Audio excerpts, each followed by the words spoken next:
so I wake up to Eckhart Tolle's voice. He's saying, you've got to do that thing, make a YouTube channel, write a book. Grieving in a relationship, it's like the death of someone close to you, but you're constantly haunted by their ghost. I did think romantic love was something you can have, you can keep. Why did you pick me? I was like, do you see the size of that guy's penis? This was the first alien I met. If you want to trust, you need to welcome betrayal. Oh. Tell me what that means to you. Hey everyone, just a quickie before we get into the conversation. The podcast is always going to be free, so I'm never going to ask you to pay for anything. But if you could do me the kindness of subscribing and maybe leaving a review, that would mean the absolute world to me. Thank you and enjoy the episode. Tell me what's brought you to where you are today and the work that you do. Life, I don't know. The work that I do, if we're referring to my YouTube channel, which is where you found me, what brought me to that? It was like a deep calling, right? So about 7 or 8 years ago, I was with my friend and he was taking the piss out of vloggers. And he said something to me. He was like, oh, you wouldn't. I can't remember exactly what he said, but he was taking the piss as if I would be the worst vlogger ever. And in that moment, I knew that that's what I wanted to do. I hadn't even thought about it until then. And then it was really hard for me to come online. This was 7 years ago, right? But I had no idea what to offer. I had no idea what to say.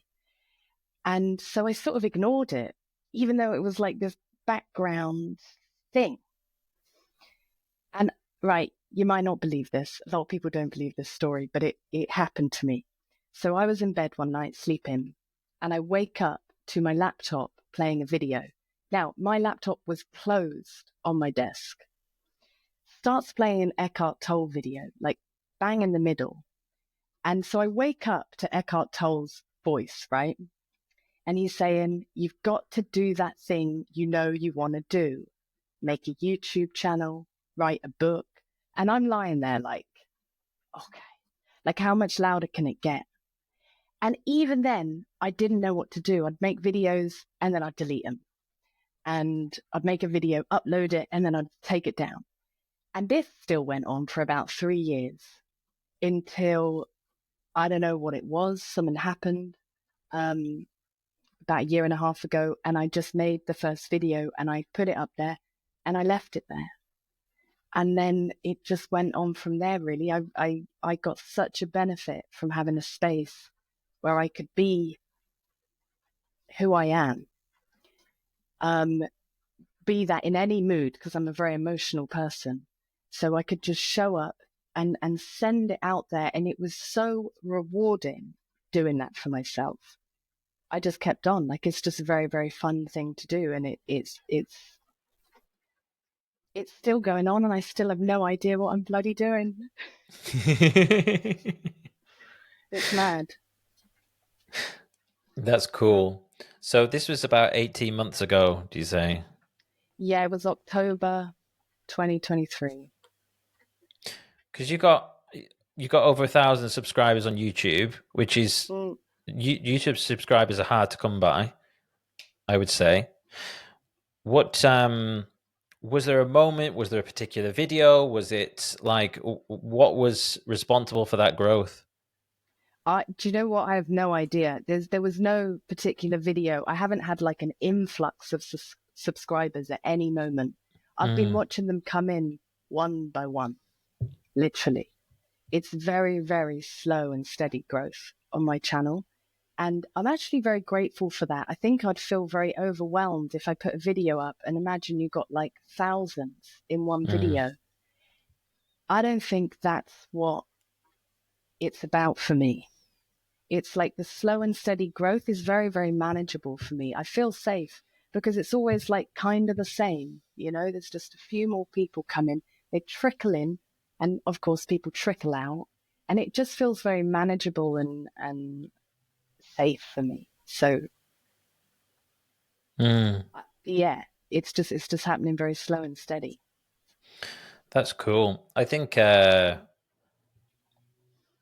definitely like a benefit in that slow growth, like you say, and as well, because if you blow up for one particular video where you were talking about, I don't know, heartbreak or something, then what happens is then those people are expecting you as like the heartbreak person. And then when you delve into other areas, they probably want a line. And then you end up with I think they call it, what is it, like a subprime YouTube audience where like they came to you for one thing. So the benefit of having like you say, this trickle of them coming to you for all these different types of subjects that you've covered is, I think, a good thing. Like you say, yeah, it's interesting. What do you think? What do you think they're coming for? That's a good question. I don't know. I think from the feedback that I've got, I think people like that it's a little bit different from what they're used to. And like as you mentioned, I've got no niche. I'm being myself, and I my videos are just about sharing how I process life. And I think for some people they like that. They like watching somebody try and figure out life and like make terrible mistakes. And especially with this heartbreak, I've got a lot of people commenting, being like, "You're mad, don't go back. Stop it. What are you doing?" And then I go back and I'm still there. So, I really want to make it like a huge thing in my channel is like reminding myself I can be perfectly human, imperfectly human. And one day I'm really empowered and showing up in a certain way. And then another day I'm a bleeming mess. And I think some people really respond to that transparency. Mm. But I don't know. Yeah, I mean, we were talking off air a little bit. I just done a Q&A, and I find that sometimes some of my solo episodes in which I'm just like, well, it's just me, like it's not that interesting, perform better than when I have these like world-renowned experts and people with all this credibility. And I think there's a lesson in there when it comes to content creation, in that people are just craving realness. Mm. And I think if you're able to be vulnerable, it is quite a strange thing, though, isn't it? I sometimes think, and when you're kind of just listening, you're like a fly on the wall. Or when I listen to your videos, you're like a fly on the wall in like your thoughts, essentially. And yeah, it feels like it feels new but old at the same time. Do you know what I mean? It feels quite timeless in that kind of monologue style. I guess it's just like the modern day of a journal, isn't it? Kinda, yeah. Yeah. How does it feel for you about being vulnerable online compared to being vulnerable offline? Um, that's a good question. I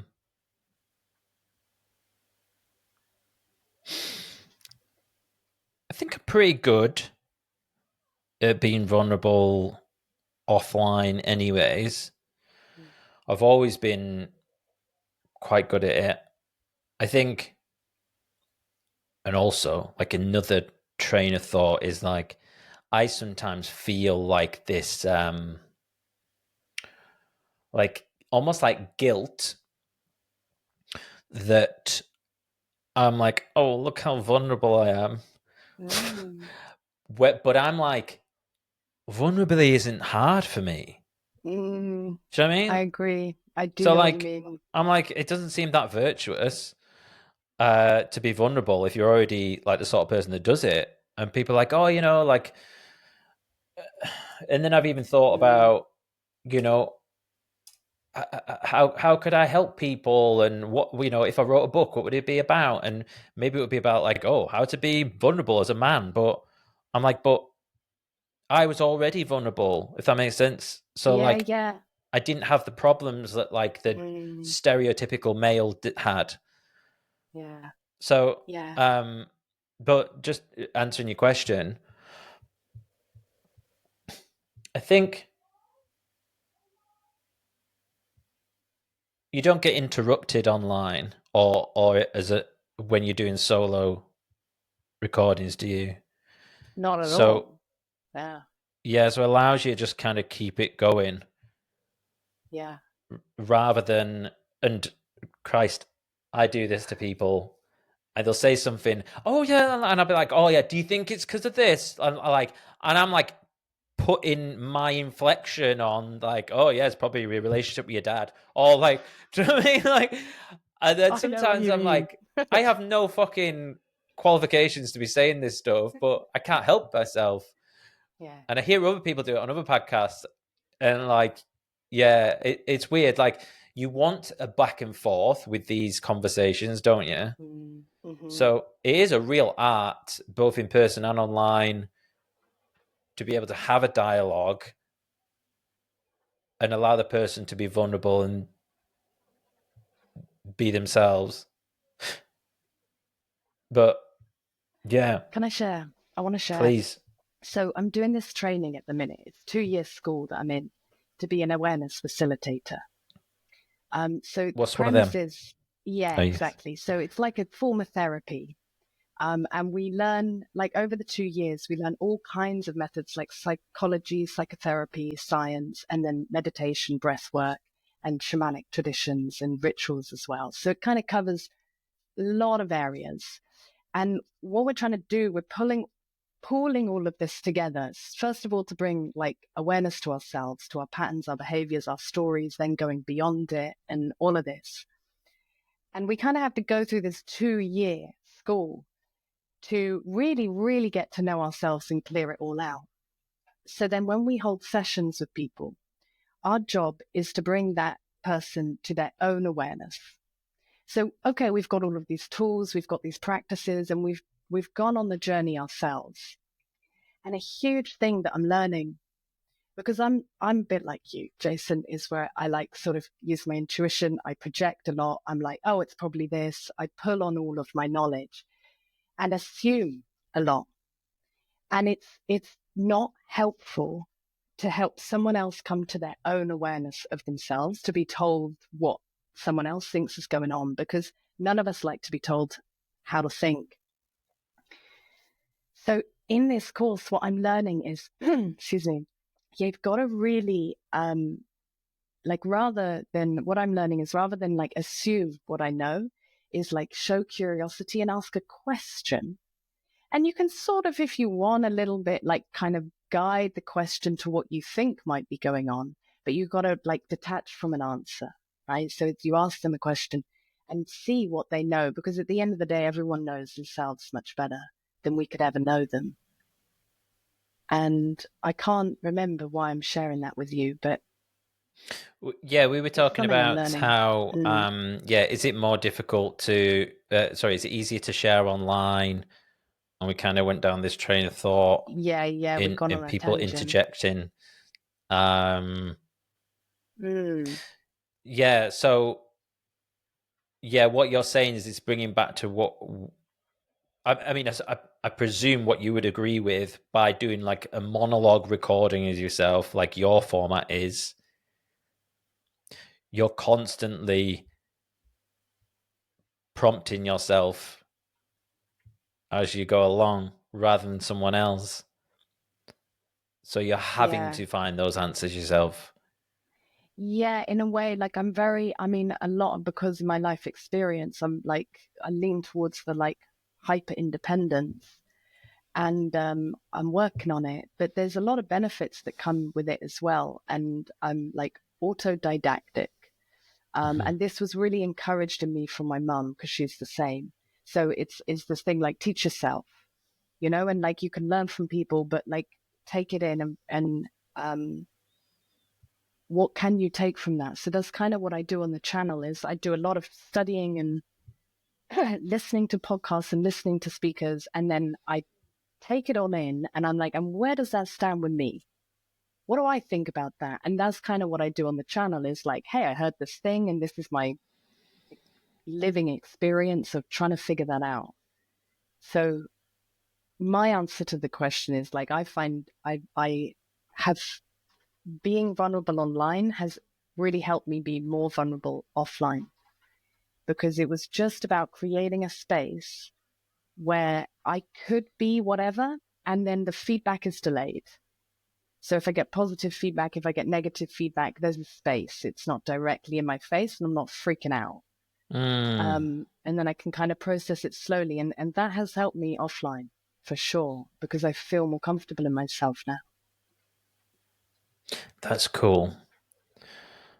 How many videos do you reckon you've put out there in the last year and a half? Or hundreds. I don't even know. I do it like most days, maybe like 3 or 4 times a week. Would you say, like, if you could give me a rough idea of, like, in a week, how many times a week, or in 10 videos, right? How many of those do you get like a breakthrough? How many of those are you like in a bad mood? How many of those are, do you know what I mean? Like, I do not know. It's got better. As in, when I first started, it was about being like, I'm angry today, or like, I'm really sad today. And now I'm coming at it a little bit, because my mental health and emotional stability is improving. So I show up a little bit more stable nowadays. I still make sure that I show up on the days I'm not feeling good, because that was my premise. That's the whole point. But I've noticed that it's gradually got better as I'm improving these areas. And like the channel has been huge in my development. So I it's wouldn't be like, able to tell you. yeah. So I like to put everything in spreadsheets. So it's interesting that though, is like there is stability in the instability of showing up unstable, right? Like, Yeah.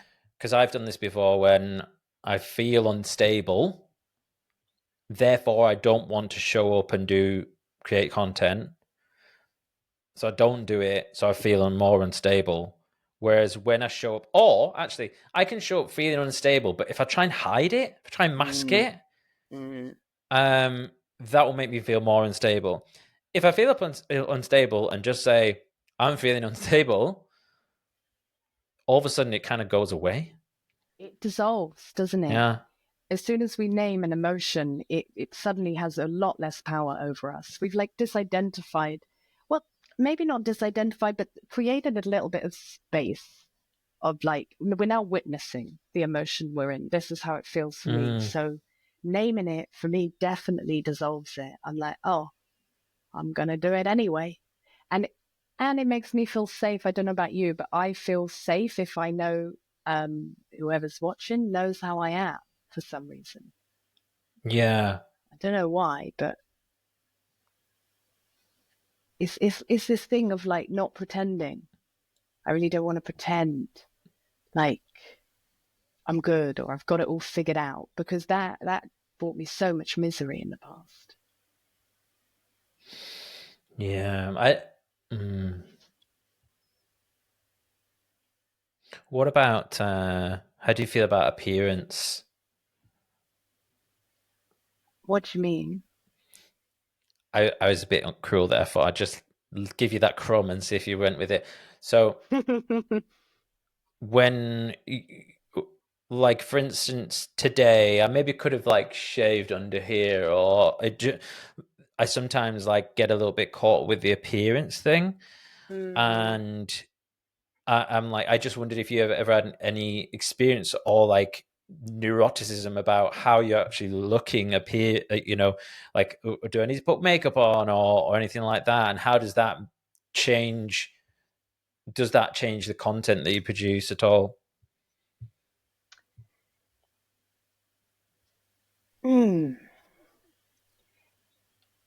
So when I first started my channel, I didn't really worry too much about appearance. Never wore makeup. As it's gone on, I wear makeup in my videos now because I think it looks better. Um, I just think it looks better. I prefer it. I think it's more appealing to look at. And I know myself, like I'm very drawn to watching beauty. I think there's something in humans, we love beauty. You know, it's like when you see these top TikTokers, some of them don't do anything. They just lip sync to a video, but they're so beautiful. They got millions of followers, you know, we love beauty. So for me, I like beauty too. So if I can add a bit of makeup and make myself look a bit more beautiful like that, I enjoy that. And I think other people will enjoy it, but I'm not hung up on it. I don't think. Well, it's like, yeah, I suppose we're attracted to symmetry, aren't we? Beauty and symmetry is synonymous, and yeah, so much of like when you're recording and stuff. Like if I had just maybe if sometimes like I would think about having plants here, but then it's like, oh, there's this. You kind of don't want it to pull away from the viewer. So I guess rather than looking at it as a value judgment, like, oh, I need to be wearing makeup because I'm pretty, because it makes me look pretty or whatever. It's more actually about the user having a better experience and not getting distracted by something that maybe seem off center or whatever. So maybe that's like the idea. But I've never worn makeup, by the way. Although I did on a show I was on once, but that's another. Did you like it? Did you like how you looked? No, I look like a clown. Oh yeah, yeah. I look very. I think at the time I didn't think I looked too bad, and then I look back on the recording now, and I was like really orange. Do you know which show I was on? No. I was on Naked Attraction. What were you? Were you one of the naked people, or did you pick? I was in a pod. Yeah. Oh my gosh, how did that go? Yeah, it was wild. Yeah, it was wild. I won the date, so I went on the date as Hey, well. congrats. Yeah, so that was fun. How did it feel being on a date with someone that picked you based on your naked body?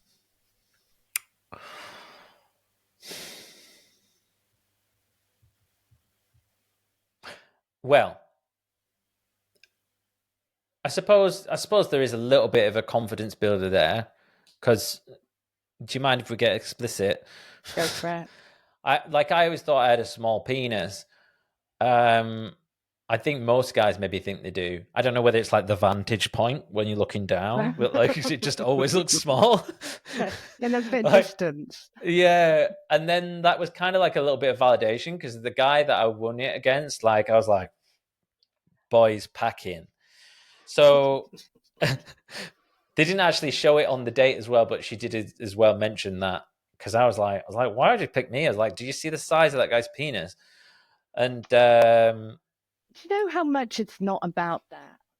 I do, because I've not had any complaints during my career as a sexual partner. So I've always been confident anyways, but I always thought maybe I was just making up for something. You know what I mean? Like what I lacked in diligence, I made up for. Sorry, what I lacked in length, I made up for in diligence. Which is exactly the point, right? So some of the best sex I've had was a guy with a micro penis. Imagine.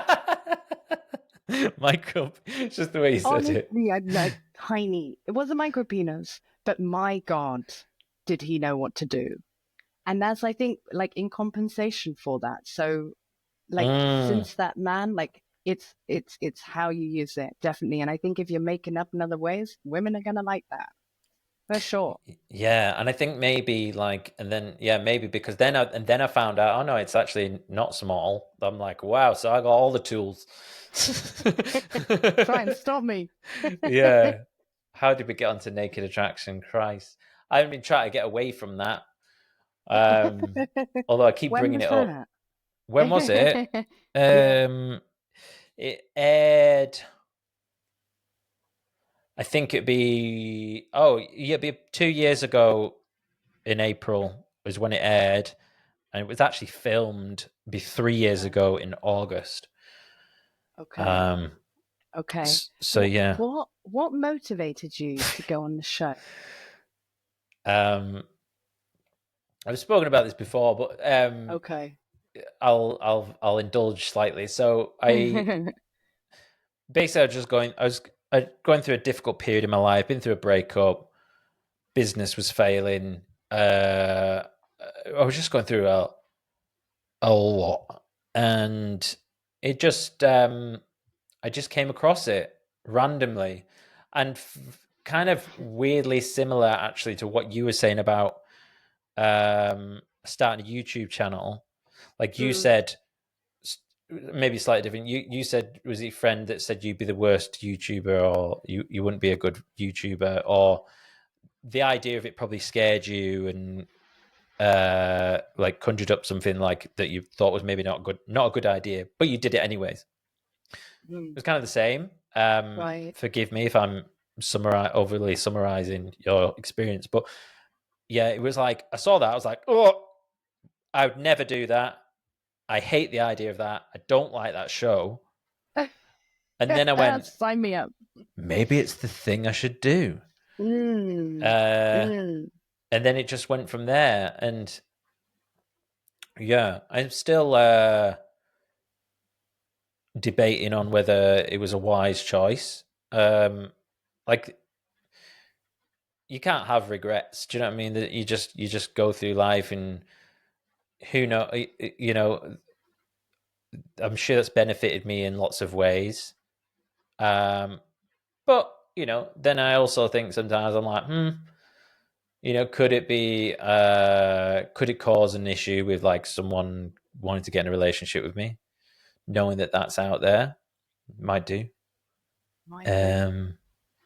Yeah. I want to ask you a question now. Okay. On that track, regarding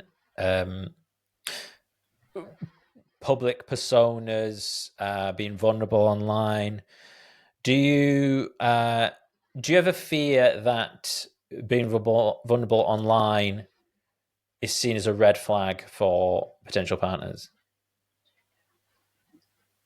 Totally. Not really concerned with that though, because it brings me so much enjoyment and fulfillment. If there was a potential partner and they did not like my channel, it's not going to work. So I'm not too concerned about it. It is potentially a red flag. I like massively overshare on the internet, you know? I even had, when I was on a dating app, I put on like, I said exactly that. Like, I overshare on the internet. If that scares you, run, because it was a big part of me. So, yeah, I guess people have to be on board with it if we're going to try something out. Mm. How connected do you feel to your audience, with your audience? I feel very connected to them, like strangely connected. It's interesting because there's some people that have been there like a very long time and have commented consistently. And then you get people that sort of come and go. So some people like get very drawn in when they first find and they comment a lot, and I get emails a lot, and then they disappear. And I think they've just had enough of, they got what they needed from it. So it's interesting to see, people come and go, people have really stayed. I make sure I get back to everybody. I engage in discussion because it's I don't want to be like, hey, look at me, I know stuff, like, and I am here to offer you what you don't have, like, at all. It's like, hey, I'm a human being figuring out life. I got no flipping idea, and this is how I'm processing it. What do you think? Like, I really, really want to encourage people to share their thoughts because it expands my truth. Some comments really stay with me where I'm like, oof, it changes my perspective. So I feel pretty connected to them as they come and go. Yeah. Mm. I sometimes wonder, um, like if someone reaches out in the audience, you should use the Instagram DMs.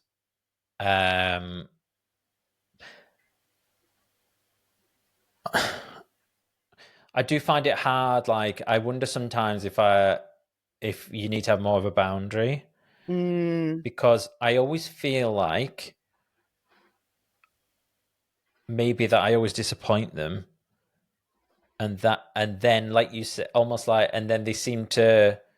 Some of them don't hang around. It's almost like the ones that reach out are more likely to disappear because they've reached out to you, and then I don't know whether, like, it's lovely to hear nice things, but after a while, you kind of like, there's this dissonance between like their knowledge of me and my knowledge of them.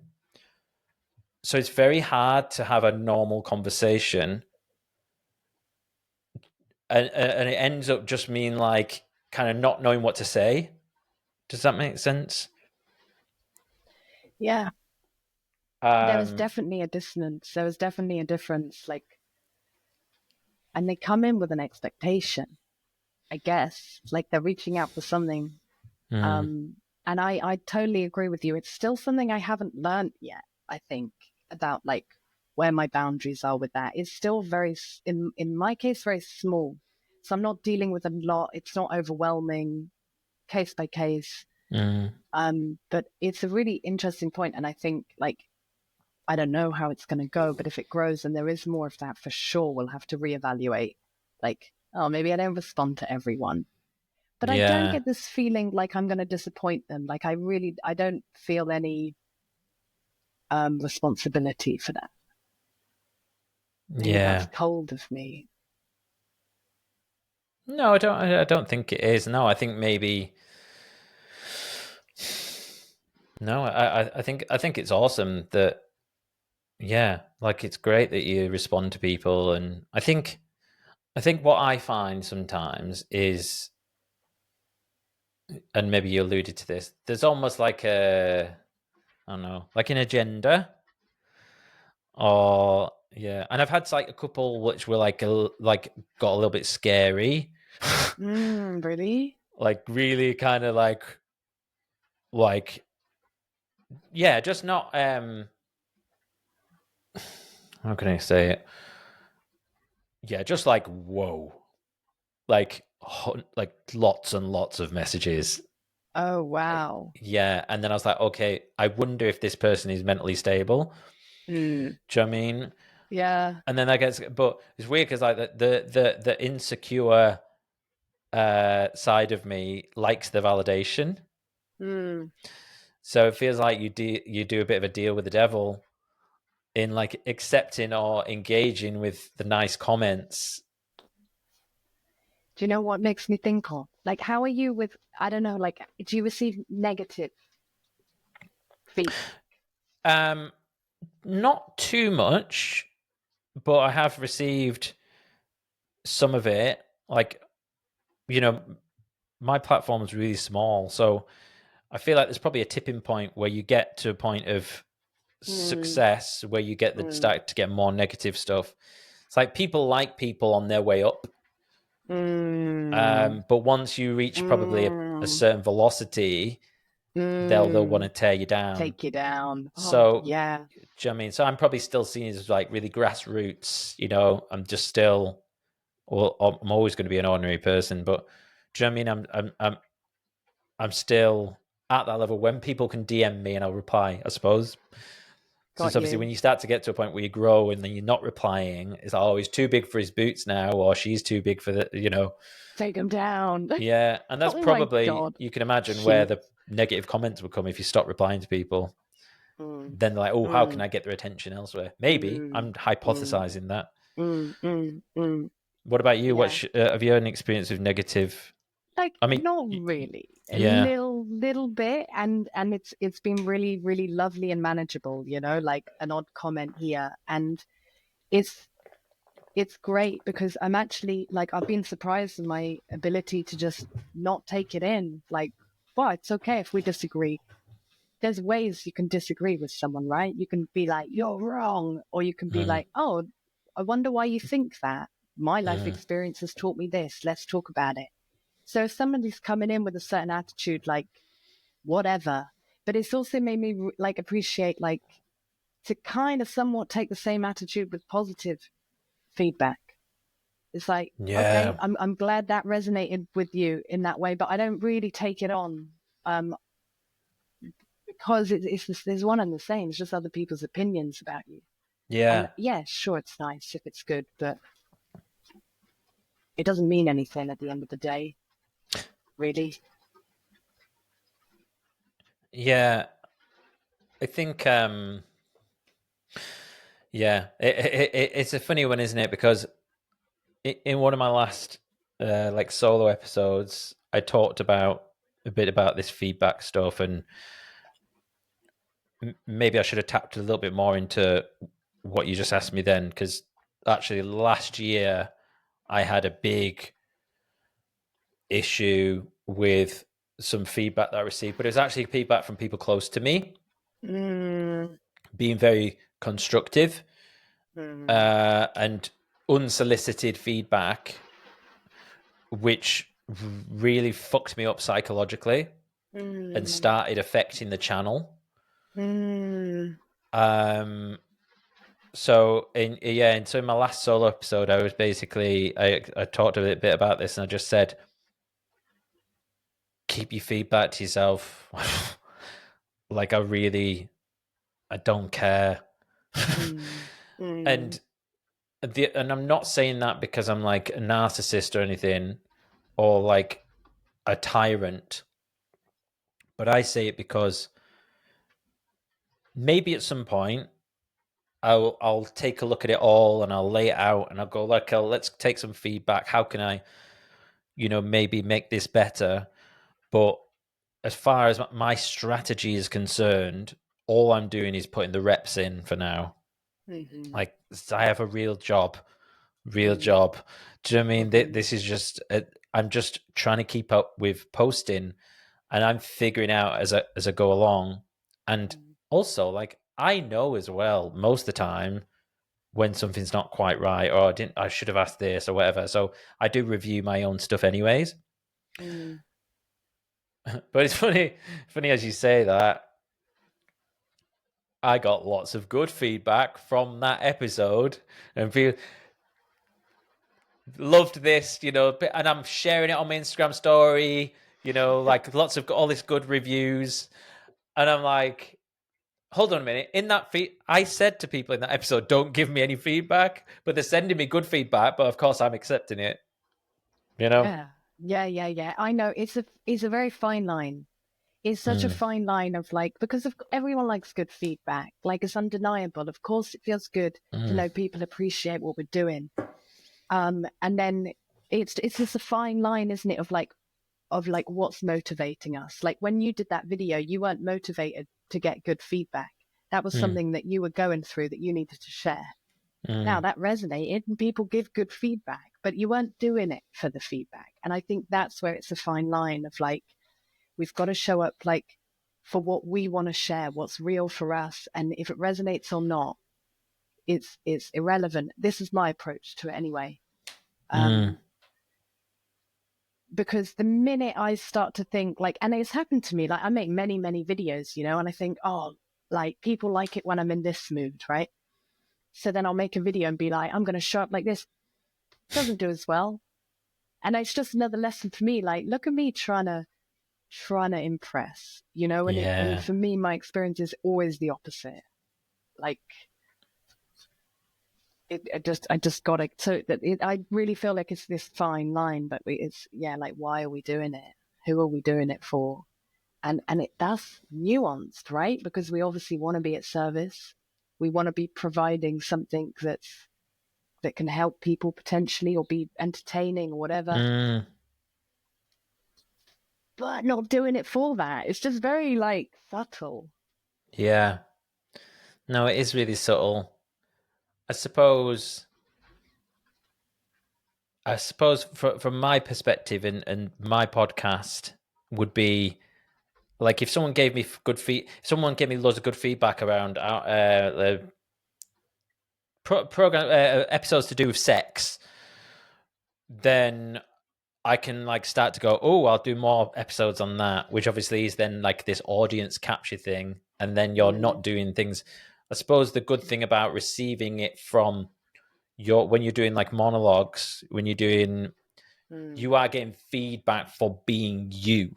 Good. Do you know what I mean?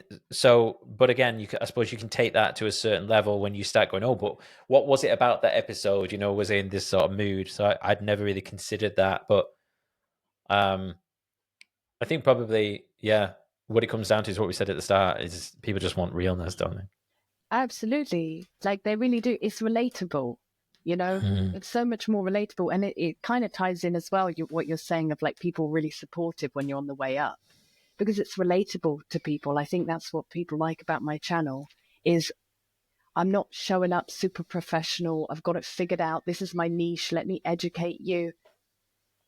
Nah, I'm being me. And so this is the only way. This is why it brings me so much enjoyment, because I'm not trying to be anything except myself. And like, if that's received, great. If it's not, great, because it's still for me. But so yeah, I feel quite lucky in that it's like my niche is me in a way. For better or for worse, huh? Like, let's see where it takes me. I love that. If you want to trust, you need to welcome betrayal. Oh, Tell me what that means to you. I heard that on your recent video. yeah. So I was betrayed. That's like one of my core wounds is betrayal. And it has made it incredibly hard for me to trust other people. And on this journey, I've had to like really, really come to trust myself, because it was really a belief I can't trust people. And so, okay, so how can I trust myself at least? I know, well, I like to say that I wouldn't betray myself, but I definitely do.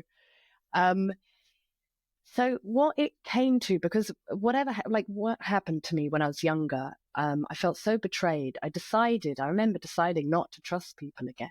I was like, I don't want to feel this pain. Like, it's easier for me not to trust. And since I became aware that that is a belief that clouds my perception my whole day. And so the symptom of that belief is I isolate myself. And as I'm like sort of examining my life and what I want for it, I don't want to isolate myself to the extent that I have.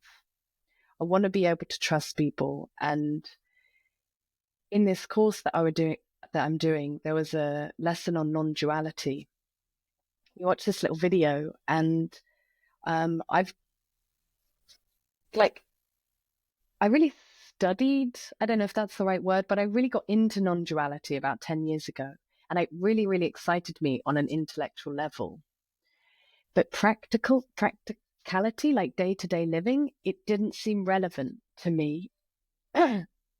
A friend is like always considers himself non-dual, and he never really forms like solid opinions about things. He's very, very like loose, and I challenge that a lot because I have opinions. I'm very open. My opinions change a lot, but when I have one, I stand by it until it changes.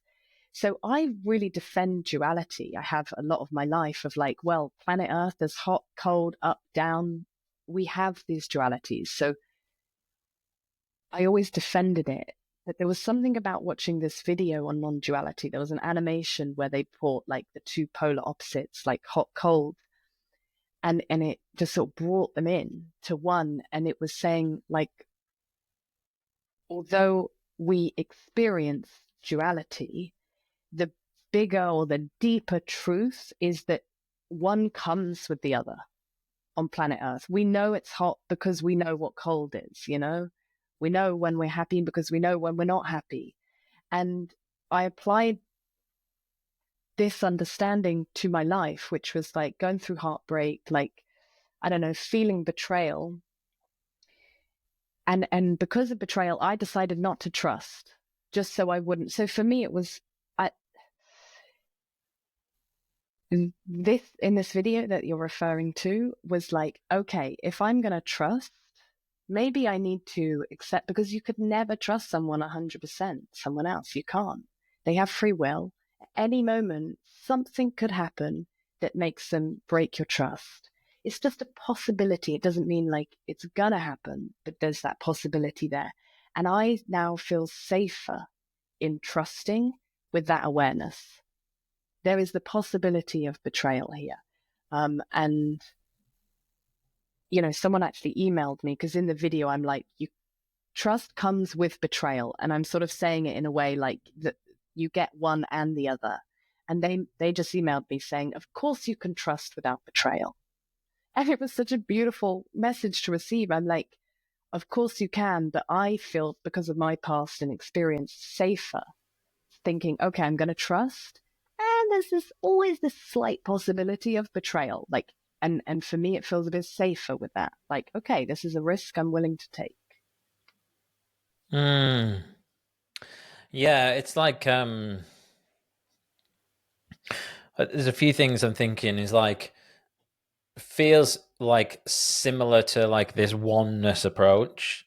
Like, could we say that non-duality is like another term for oneness because it is part of a whole? It's like you say, if hot's here and cold's here, then we take a wider view, then you have to have those two elements. Whereas if you're way too up close with it, then you're not going to be able to spot that. Yeah. Yeah. And then that makes me think about attachment, which is obviously related to like Buddhist teachings. So it's like if you're too attached to one outcome, be it trust. Sorry, be it trust, then you're going to. How can I frame this?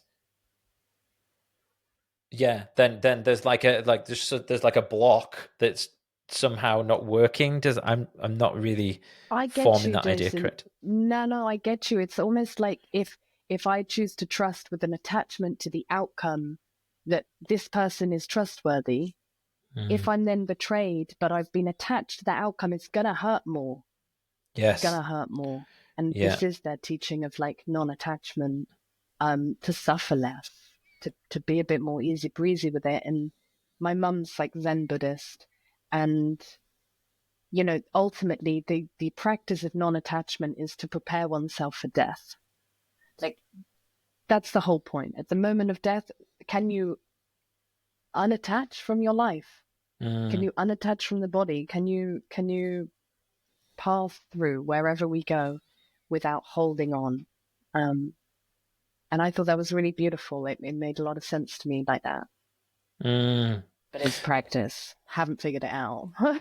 That's incredibly attached. Yeah, that's why I've spoken to some people about polyamory on the podcast. And the idea of being in a polyamorous relationship terrifies me. But I do wonder sometimes if we're talking about this, like accepting like the other side of whatever the thing is, you're like in a polyamorous relationship, you have to front load that like disappointment or that feeling that you might get from well, it wouldn't necessarily be what's the fucking opposite of betrayal if you were doing it in polyamory, because that's the whole idea, right? And it's almost like, because in a polyamorous relationship you have to expect that, it's like you shine a light on that darkness before it's even happened, which will allow you then to show up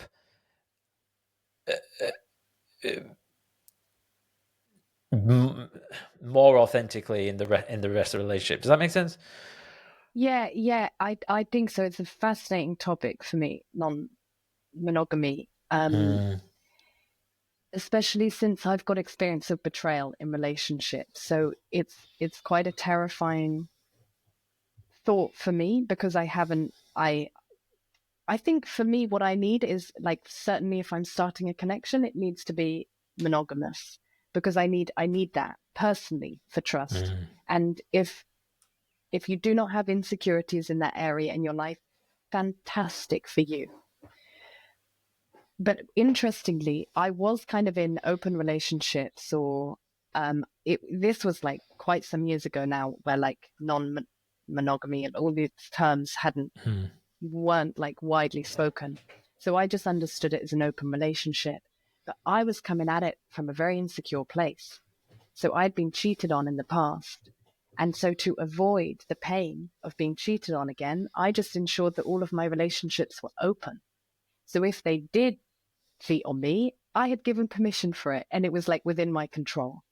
And it wasn't a healthy approach at all. Like, I realized that like this isn't actually what I want. So then I've kind of come to the decision, like, I would like monogamy. And then, okay, if the relationship's really successful and it goes on for years, of course I would have the curiosity to spend time with other people.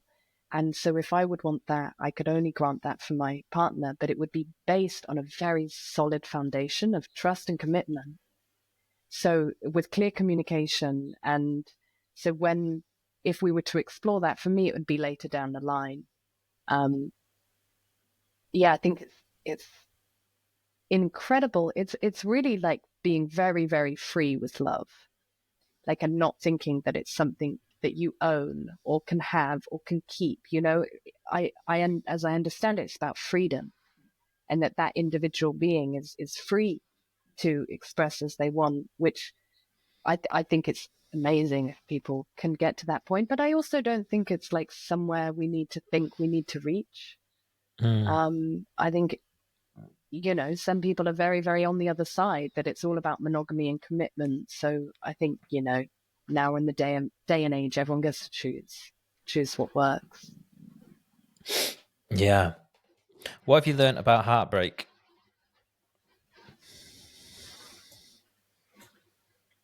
Pretty much this, that I had a misunderstanding of love.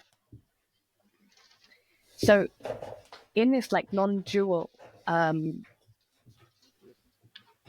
when I saw this video about non-duality, I was then applying it to my life. So I thought, like, heartbreak, which is what I'm experiencing right now, what is the opposite of heartbreak? And I thought it was love, like romantic love, my understanding of it anyway. And it's like, okay, so, but I had to like examine it a little bit more. Okay, so I'm heartbroken, but what has broken my heart? Like, it's what more specifically, and it's loss for me. Like, I'd lost something that I wanted. So I thought, okay, so the opposite of love is loss. And my sister said to me, yeah, if you think love is something you have. And I was like, oh, God. I did think romantic love was something you can have and you can keep. And that's so good. I'm literally, because I'm like, yeah. When you're like the grief thing, I'm like, that's it. And then you said that, fucking hell, yeah. If you think it's something you can have, and that you can lose it, right? So my understanding of love, like in a romantic, and this is, I think, where people like with polyamory are coming from, that love isn't something you have. It's what we share. I don't know. something And you so experience, therefore, maybe. so I'm re-examining now even what I think love in a romantic context is. And I have no idea. Well, maybe that's part of the answer. Maybe we'll never know. Yeah, that's Maybe that's nice. all I like right. that. I love that. I love when it comes to that. The great mystery, you know, surrender. Why do we even need to know? I like to know because it gives me a false sense of security. But Yeah, because we both publish content of us being neurotic out loud. yeah, There wouldn't be a job for us if we couldn't analyze all this stuff. a job. Yeah. A pastime. Yeah. Do you think, so with that in mind, do you think that grief is only permittable solely for the death of loved ones? No. No. I think we grieve, well, at least in my experience, I have to grieve a lot. Anything that I lose, I have to grieve. Like, at my current understanding of who I am is like I still have a little bit of this like love. I want to hold it and keep it. Like, and I'm working through that and like learning to let go a bit. But I grieve a lot. I have to grieve places when I leave anything I lose. Anything I lose, there is a process of grief, and obviously it can be extreme depending on how attached we were. But no, I think grief is so important for me to understand when I'm in it and like really know how to take myself through that process, because it's like a can of worms, grief. I never know what I'm gonna get. I went through a breakup like coming up 4 years ago, and I used to have a stepdaughter, and I always felt like two things. One, that because I lost a relationship, the romantic side and then the daughter side, it was like two bouts of loss. And I remember I thought that I was over the relationship, like, I don't know, like 12 to 18 months later. And then I realized all I'd done is I'd gotten over one of these people. And then I had to process the other one. It's not like, and it was like a real clusterfuck, because I'm like, fucking hell, this was like nearly, a year and a half ago now. And then I started all again on the other person in this relationship. And also I would say losing a loved one, grieving in a relationship is like, it's like the death of someone close to you, but you're constantly haunted by their ghost. Because there's the potential that you might bump into them in Tesco. There's always that threat. And that's why it's really confusing. And I feel like, our brains are just so confused by it. Our animalistic brains are just like, that person was here. They're not here now. I can't see them, touch them, smell them, whatever. Why? And like there's like a disconnect with this like primitive system where it's just going, well, where's she gone? Like, are they dead? And I feel like the way that that I can tell that that's kind of what's happening is if I've not processed grief, they appear in my dreams. That's always like the litmus test. And I had it with lots of different people for years. Even like ex-partners' parents always coming in my dreams. Wow. And I realized it was like these open loops of people who one day you left them and never said goodbye and you never saw them again. And I think we're just confused by that because we've not had this is the end, this is definitive. But I do believe that you can close that chapter yourself. You just have to do the work. You got to do the grieving, like consciously. And I think this is why I like grief as a practice. Like, because sometimes if something ends and we never get to even see them to say goodbye, and then give us that little bit of closure. And yeah, I think then there is the practice of grief of like, actually, I really miss that person. If they're showing up in my dreams as unprocessed, and maybe I could revisit that and find some way to bring closure to it. Yeah, we're so sweet humans. I think we're so sweet. Our love and our attachment, and yeah, we just care so much.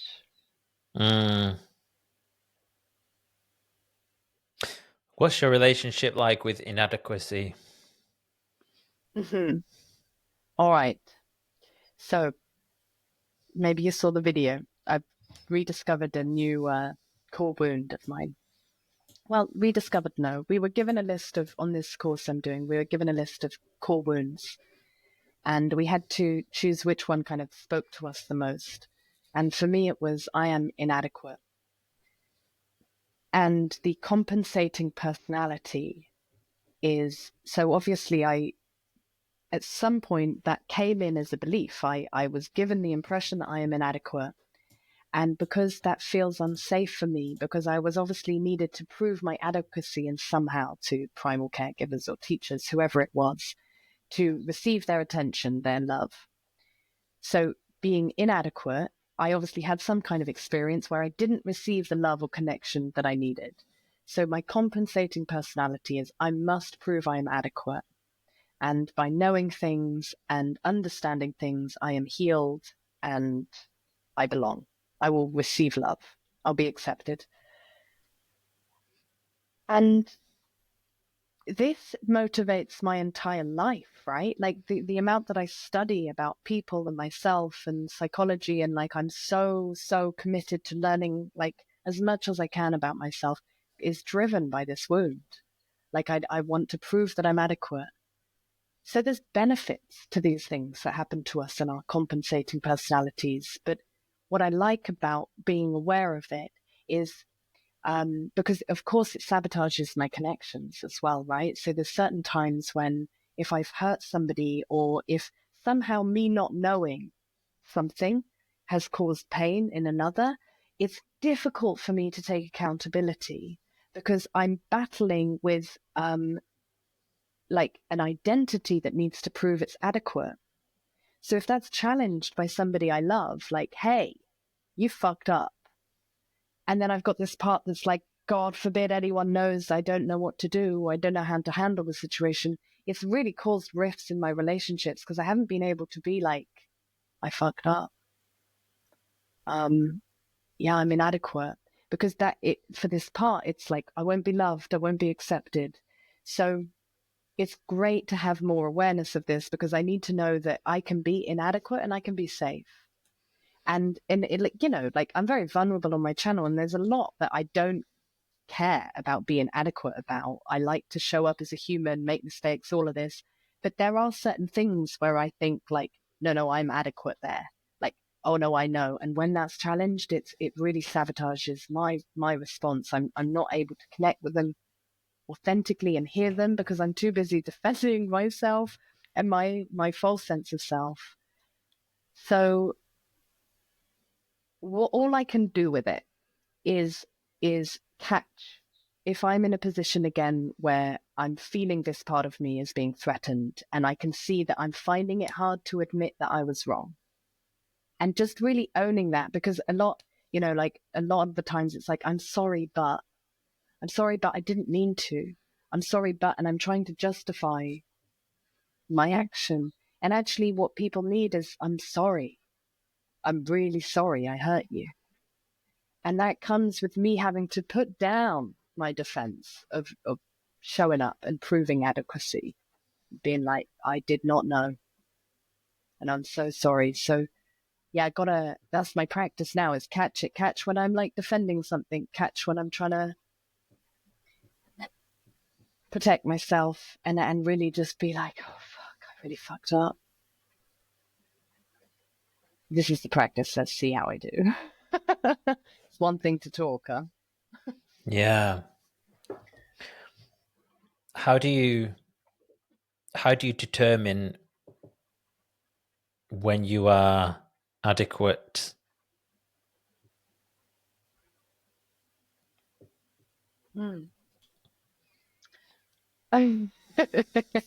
It's all an inside job. It's literally when I feel I'm in control of a situation, I would say, like from an intellectual standpoint, even. Interesting question that just came out now. Do you have this, Jason? I'm feeling like this. Do I have what? Sorry. Do you have this wound of inadequacy? Or...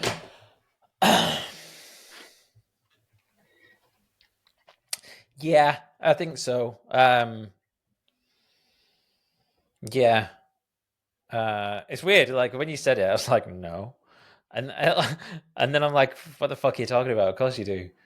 Well, maybe not. Maybe not, huh? No, I do. No, I do. I think it's weird. It's yeah, it can like live in the shadows a little bit. You don't realize it's there.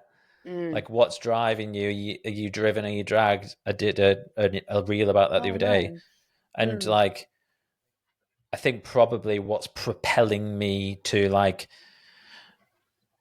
trying to earn money, trying to build a following online, trying to do all these things in my athletic endeavors is like, if you don't do these things, you won't ever be good enough to be loved by someone. And yeah, so I guess, yeah, so I guess I do have that, but yeah, it's funny because someone commented on this post I put, and they said, you know, you are perfect as you are. Okay, which is really nice. And I stopped myself from replying because you know, but I was going to say, you're only saying that because of the person I am and because I am doing those things. Right? Like, this person probably only knows me because of all the things I just listed a minute ago. Does that make sense? Yeah, I think so. Like, do you mean like they don't know all of you? I mean, like, yeah, it's all very well saying that, but you probably wouldn't even know who I was if I didn't do all these high rocks competitions or these posts on Instagram or whatever. Does that make sense? So I'm like, I that's kind of you to say so. However, you wouldn't know who I am if I wasn't doing these things. To say that to me in the first place. Yeah, I got you. And this is why like validation externally doesn't really mean anything unless you feel it inside. Like, yes. You know, if someone can say, "Hey, you're perfect as you are," if you don't feel that, it doesn't mean anything. What are you talking about? And why we got to come to our own. And I think, you know, we can be motivated to say, okay, I'm adequate. I want to strive towards becoming more adequate in this area, and I want to strive to be adequate in all of these areas. I feel inadequate is a good motivation for life. Yeah. I mean, like, what else are we gonna do? You know? Yeah, yeah. Well, that's it, and I think people like to bring it. A lot of people bring it back to Buddhism and like, you know, and the non-attachment and just being like happy and stuff. But I'm like, yeah, like how many? I don't know. This sounds a bit stupid, but like, that's fine if you want to like sit and meditate all day and sit in a cave and not get married and not have children or whatever. But like, yeah, like we're as you know, we're these communal animals that look to people who, as you said before, are providing something for the group. Are they useful? What are they providing for me? Like, we're always doing it. We're always kind of like looking at a person who's maybe slightly up the rung than us, and we're always like aligning ourselves in status, aren't we? And I guess that's the game that we're playing is kind of just rising up the social hierarchy. We're always wanting to be just, like you say, slowly ticking over, growing a little bit more. And yeah, I forgot what we were talking about there. Yeah, it's very, very true, because I think what comes with my belief of I am inadequate is, and then therefore need to prove my adequacy. Like, I very much have hierarchies in my mind. I do. And it doesn't serve me, but it's the way my mind has learned to operate. So to change that is a practice. I've got to create new neural pathways that aren't continuously comparing all of the time. And I it's something I want to do, because it doesn't serve me with connection to to use hierarchy. So I've been practicing it for a couple of years and just trying to throw it out the window, but it exists in me. And I just think with anything that we do, I really like to be aware of where it's coming from, because then I can decide, okay, like, is it serving me? Is it serving me to prove adequacy in some aspects of my life? Yeah, it does. Now, if I'm striving for perfection and then I beat myself up because I'm never perfect, okay, it's not serving me anymore.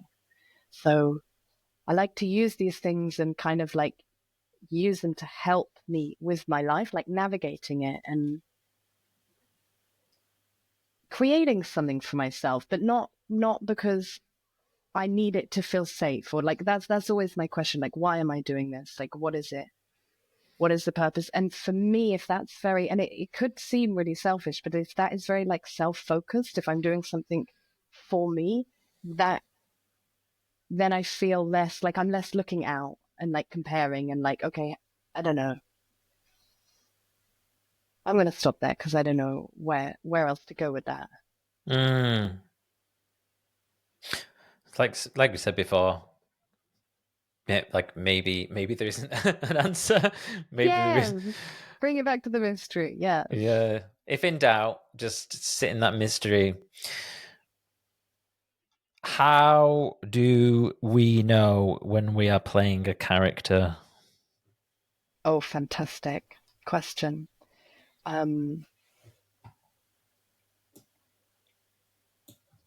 Self-reflect.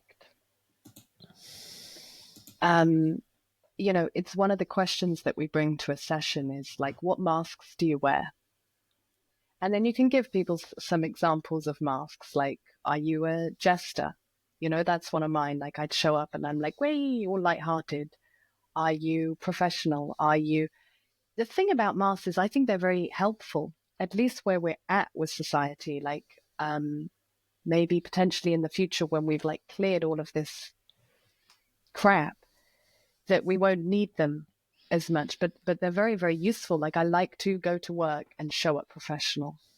I like to, I mean, the YouTube thing was kind of creating a space where I didn't have to wear a mask, or even if I did wear a mask, I could call it out. So it's self-reflection, like thinking about the different masks that we can wear and when we wear them, and just reflect on it. Was I showing up? How did I show up there? Like, so I don't even think there's anything wrong with masks. And I think in the past, I really thought there was. I was like, no, I have to be fully authentic and like never. So when I was in social settings and I was feeling anxious, for example, I would let that anxiety kind of like envelop me, because I needed to be authentic. So I was like, well, in this moment of time, I'm authentically anxious. And actually, like, it served me to be like, okay, I'm feeling anxious, but I can still show up in a certain capacity. The masks help. So I've even like I use them a little bit in certain settings. I have no idea if I've answered your question there, Jason, but Yeah, no, I think so. Yeah, self-reflection. I think maybe what we're as well, what you could be saying as well is, or at least how I would interpret it, is alone time. And maybe alone time doing some kind of practice, whether it be journaling, whether it be making videos on YouTube, voice noting yourself, whatever it is. Because I feel like I've done a lot of work on masks the last few years, and I think it's like the difficult one is if you're wearing a mask all the time. That's the one that's like can be really negative, because if you're wearing the mask all the time, then it suggests that you're not happy with the real person you are. Whereas if you wearing a mask, strategically or because it's an appropriate setting, then that's slightly different. Although, I mean, obviously, like we work in different professions, so it's I suppose like for me, I run a marketing agency, and so I can be pretty unapologetically Jason anyways. Do you know what I mean? Like, but if I was teaching children, I can't be swearing all the time or stuff like that. So there are certain, types of professions where it's more accepting and whatnot. I thought the way I was thinking about it the other week was in the self-development space, there's a big thing around, outgrowing people. The people who are there at the beginning might not be the ones that are there, at the end or in the middle when you make it, inverted commas, or when you change or you level up, whatever. And agree with that to a certain extent, but I feel like there is another level to it. So I will explain. So let's say level 1 is just like the person you were at school with your friends, and you fit into that box of whatever like character traits you have. Then like a few years go by, maybe you go traveling, maybe you do something or whatever, and then you find out, okay, maybe I'm a bit more like this. Maybe actually this is the real person I am. You do a little bit of work on yourself, and then you go back to that group from level 1, and then you find yourself merging back into that old version. Maybe you are submissive, maybe you are dominant, but for some reason you slot into this like ecosystem of hierarchy essentially within a social setting. And then it's like, Jason is the type of person that is like this, or Jessie is the type of person that does this. So then you could go away from that and lead a load of self-development mooks and go, oh, well, that's because all those people are toxic. And, I need to level up and, go and find some new friends and that are all fucking business owners or whatever it might be. But I would argue, and I feel like I'm at like this I've reached this like next stage, which is I can go back to that. I realize I'm been giving a figurative example. Now it's just about me, but I can go back to I can go back to level 1, shall we say, the friend group, and be the version of myself or yourself, and not conform to the old ways, if that makes sense. What you'll find is usually we talk about dissonance a lot. There'll be a lot of dissonance in the group when that happens, because if you come back and then you go, oh fucking hell, like I'm not expecting this person to speak like that, I'm not expecting them to stand up for themselves like that. Who are you? Look at you, like, check you out. Oh, you've changed. And it's how you then weather that storm of that old group as to whether you just decide to cut it off I'll go, oh, it's okay, well, I'll go and meet my friends that I met at fucking yoga class. Or you actually sit with it and just be okay with like the people that you've known all your life or whatever. But I feel like I'm talking a lot of shit. But No, you're not, Jason. It's beautiful. yeah, I'm like, where the fuck did this come from? But be able to be like that new version of yourself, but be accepting that there maybe is a little bit of dissonance there in the group, but be like, hey, if you're wanting us to all to be friends, like this is the new reality, and then people have to adjust to that. I have no idea why we started talking about that. I don't know, but it doesn't matter. It was great. I hope people can take something from that, though. Yeah, I think my point is like maybe you don't have to cut off these people all the time. Emergency press eject maybe it doesn't have to be like that. Maybe the more confident version of you is able to handle it and have both things. Yeah. End of my soapbox. I really, really agree with you. I don't like this narrative of like cut people out, they're toxic, they're unconscious. I don't like it. It doesn't breed connection for me, or togetherness. Like it's our responsibility if we go back to the level one, and it's our responsibility to show up as we are with the new parts, and if that's different, of course there's going to be some flashback. Is that a word? People, it's hard for people if suddenly someone they know that's very familiar is showing Discord. up differently. Sorry. Discord. Okay, thank you. If they're well, it's probably me as well because I was saying dissonance, but Discord is kind of. Anyways, sorry. Yeah, good. I like it's. I really like being specific with words. So, it will challenge people. And if you've got like a friend who is confident enough to be like, whoa, hold up, this wasn't who you were before, they're calling something out, they're observing something that is true. And I've learned, like, grant people the time to adjust. And because for a long time, I wasn't showing up authentically. I was slipping back, as you said, into the ways of how I knew I'd be accepted within that group. And I was too afraid to bring like new parts of myself up because what if they're not accepted? And then as I did, there was this discord or like, no, there's a word that I want, like flashback or something. It's not flashback.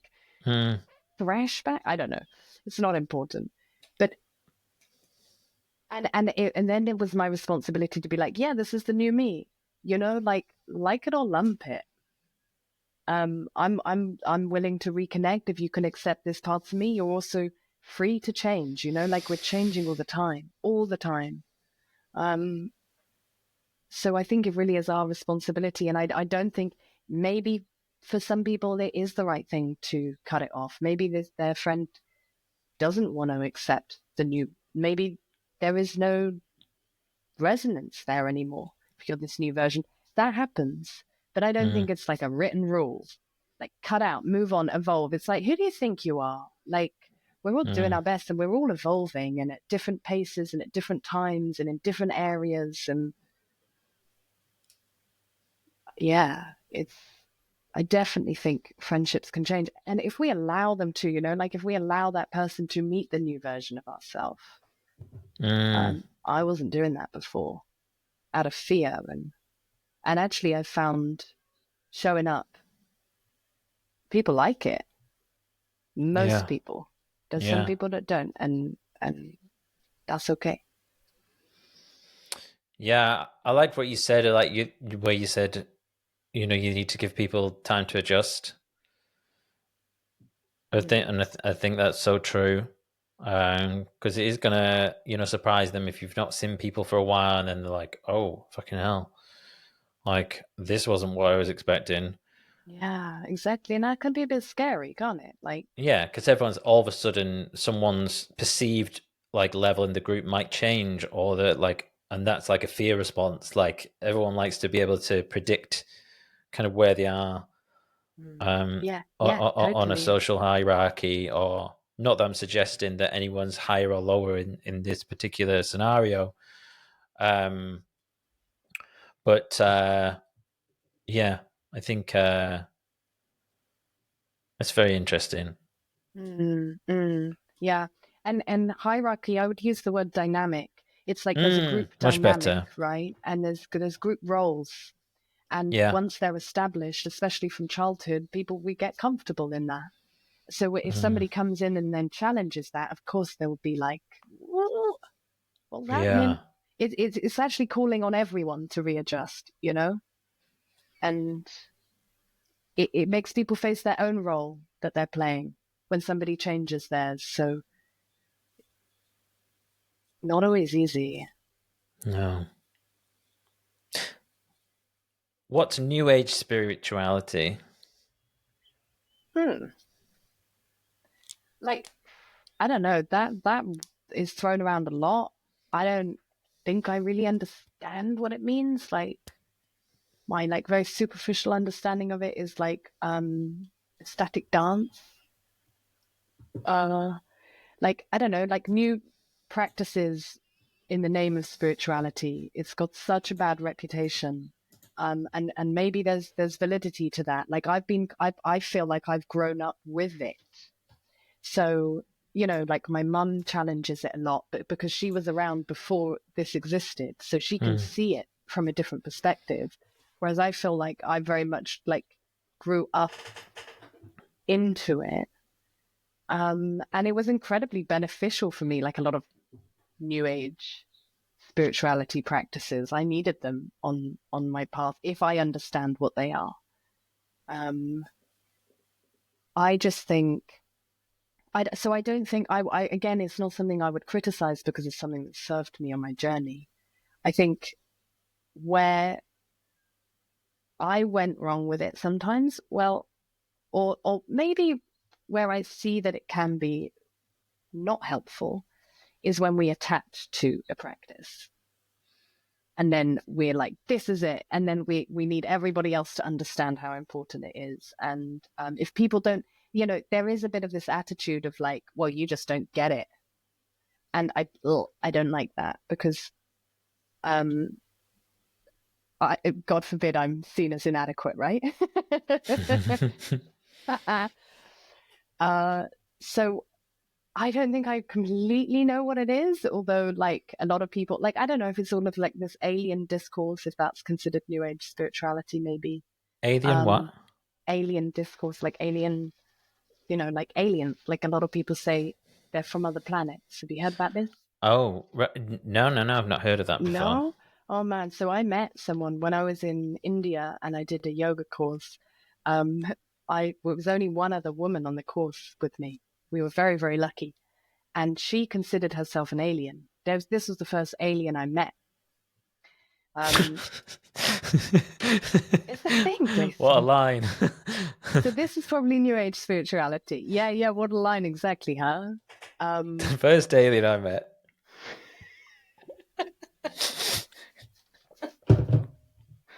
Someone who identifies as an alien, I suppose.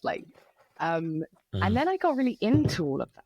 I really, really got into it. It was very exciting for me. I was like, oh, cool. There's other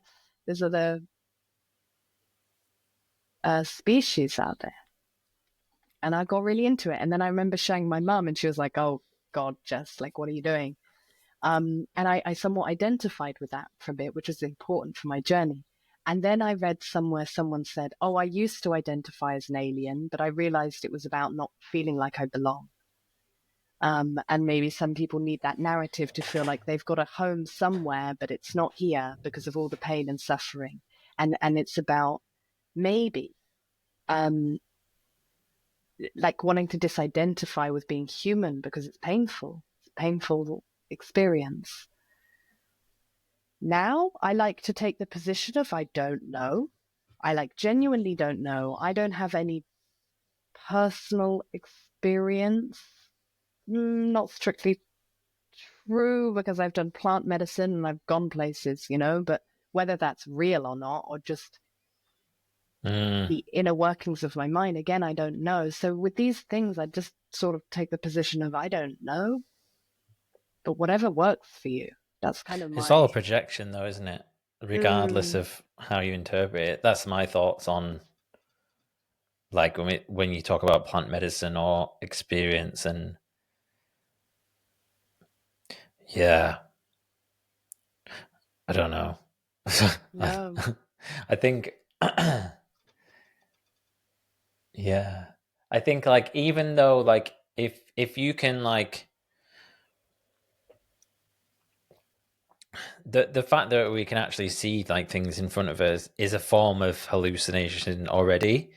It's like a projection, isn't it, of like how your mind has interpreted the sensory conditions that are in front of your face.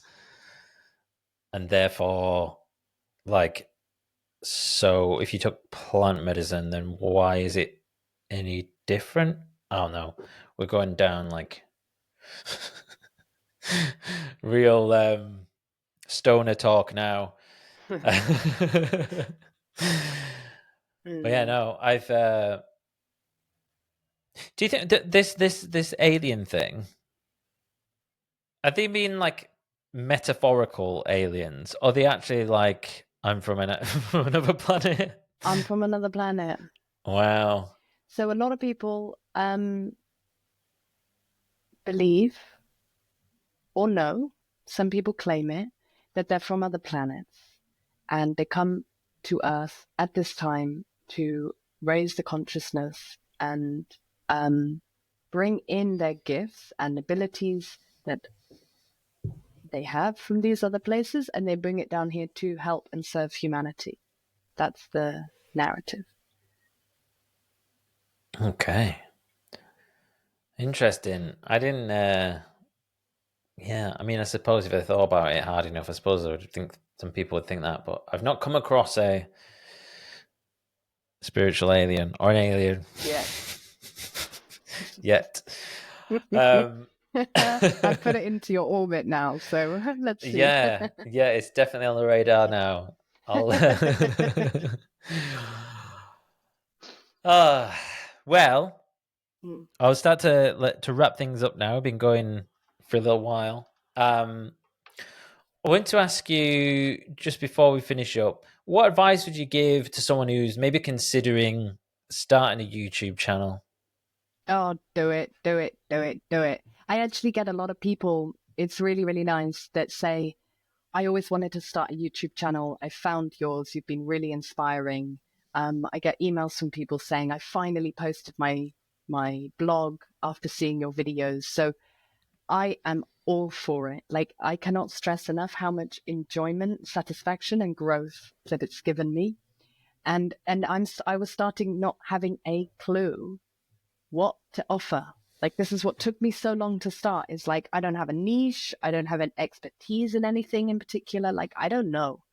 And I did it anyway. So my advice would be, like, do it.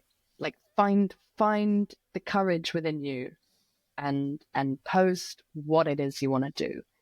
You won't look back. Yeah, that's cool. For some reason, I just thought about the very first YouTube channel that I started, which was it was me, and it goes back to this fear thing that we are talking about before. I always I used to be a musician. Well, I am a musician, but I used to be more so.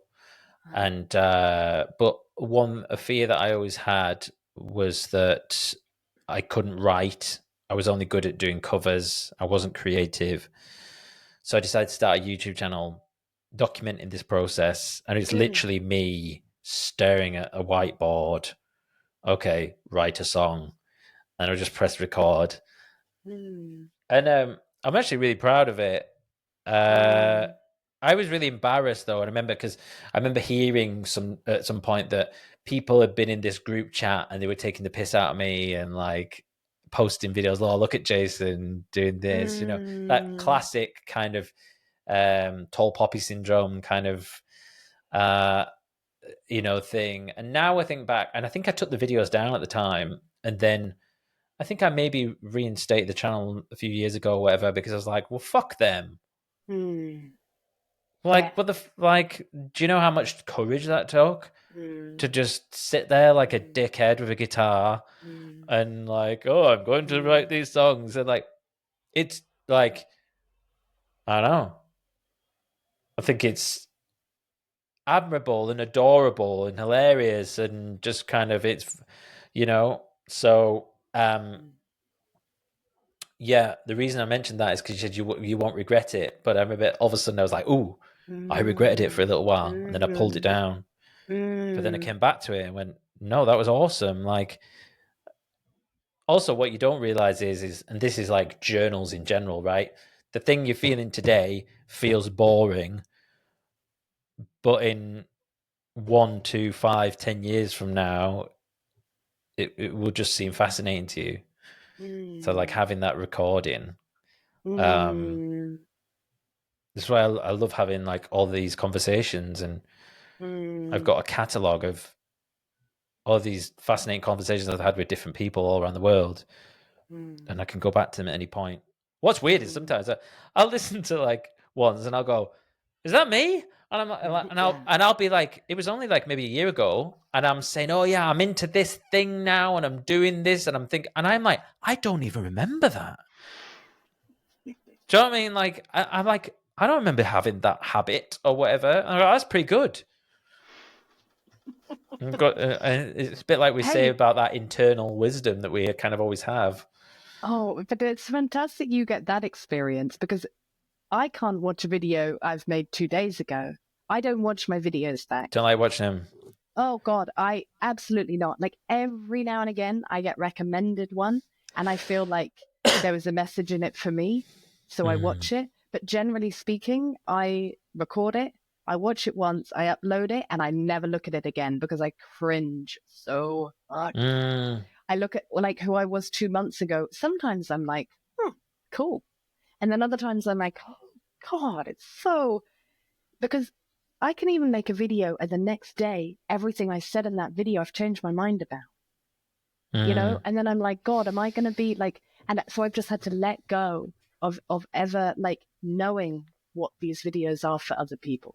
It's like, that was my truth in that moment. And Mm-hmm. even in expressing it has helped me widen or change my perspective. It is the act of saying, this is what I think allows me to change somehow. That's my experience. Yeah. And so if I can't always watch it back, I'm like, oh my God, as if I said that, but whatever. Then someone might comment on a video I made 8 months ago and be like, this is exactly what I needed to hear right now. And I'm like, there we go. Cool. Like, Mm. I don't know if Yeah. it's the best strategy, but it works. No, but I think as long as you're being authentic, it doesn't matter. But like the Mm, point that you're not authentic, then you look back at like that trail of videos or whatever, and you go, well, what the fuck was real? But if you're constantly real, at least then it's like a blockchain of your neuroses. exactly. Like, just it's always Catalog. there. um yeah, what fucking hell, what were we talking about? Sorry, I've totally lost my train of thought. It's okay. Yeah, I think, what was I saying? Like it's okay to change your mind. Mm, Serious people change their mind about mm, things. It's mm, only dogmatic people mm, that don't change their mm, mind about things. mm, But yeah, as long mm. as you're, But yeah, we were talking about like, like setting up a YouTube channel and, mm, like that you had that experience where then you did get negative feedback and like that is the risk and that is what holds most of us back. um I suppose it's got to get to a point where like not doing it is worse than no sorry yeah not doing it feels worse than doing it. yeah. Maybe we all need to find that threshold for ourselves. I know, but and it's hard, isn't it? Because it's like, obviously it's not for everyone. Mm, This content creation thing isn't for everyone, but Like if it's niggling at the back of your mind, if there's this inner voice saying that you should do it, then just do it. Absolutely. I agree. If anyone out there is listening and you've got that niggling, like, oh, I'd like to try it. I'd like to try it. It's for you. Because I got friends who know they don't want to do what I do on the internet. They are very, very clear about it. Like I've got friends who don't even use social media. You know, it's not their thing. But if you're someone who's like, oh, it's for you, for sure, for sure. Otherwise, you wouldn't have that feeling in you. Because some people just, they don't have it. All right. Well, this has been so fun. It was weird actually. I was at a bit of a loss for like who to invite on the show. I go through periods of having lots of people in the calendar, and they've just and I was sort of feeling a bit like, where do I don't really know what direction to take this at the moment. I try and feed my curiosity. And I feel like I'm in a bit of a transition phase potentially of what kind of subjects that I explore. And just randomly, one of your videos just came up at that time. And I watched it and I was kind of like, I was like, that's weird. That's like weird that I was suggested this content, because it's not that I wouldn't consume your content, but it's not the kind of thing I normally consume. Does that make sense? Yeah, totally. Even though you're like, you look like my type of person, you are my type of person, right? And yet it was just delivered to me, and I was like, oh, like this is interesting. And I watched a few, and I was like, I'm sure we could have a great conversation. And yeah, that intuition was right. So yeah, thank you for coming on. Hey, dude, I'm so, so grateful. And I would just quickly share like what I shared with you in the email when you first got in touch with me. Because my friends were asking me like is coming at me from different angles of like, what's your measurement of success? Like, when have you made it on YouTube? Is it how many followers? Like what is it for you? And I really don't know. It's such a difficult thing to define. I guess it's when I feel successful within it. I really don't know. I don't think it's a number of subscribers. And so I was clutching at straws, and I thought maybe it's when I'm asked to be on somebody's podcast. Just for being on my show. And like a few days later, Jason, I got your email.